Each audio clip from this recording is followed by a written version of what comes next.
এই বিলটি এখানে পাশ হওয়ার পরে মাননীয় রাজ্যপালের কাছে যাবেন। তিনি তাড়াতাড়ি এটা পাশ করলে এটা রাষ্ট্রপতির কাছে যাবে। রাষ্ট্রপতির কাছে গেলে এটা আইনে পাশ হবে এবং এটা আইনে পাশ হলে এটা একটা ইতিহাস হয়ে থাকবে এবং সব রাজ্য এটাকে আগামী দিন মডেল করবে, মনে রাখবেন। আর প্রধানমন্ত্রী করতে পারেনি বলে আমরা করেছি।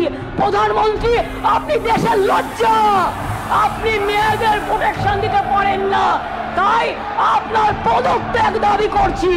স্বরাষ্ট্রমন্ত্রীর পদত্যাগ দাবি করছি, বিজেপি মন্ত্রীদের পদত্যাগ দাবি করছি, রাজ্যে যে মুখ্যমন্ত্রীরা আছে পদত্যাগ দাবি করছি।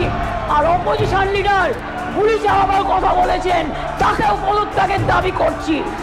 আমি এইটুকু বলে সবাইকে ধন্যবাদ জানিয়ে জয় হিন্দ, জয় বাংলা।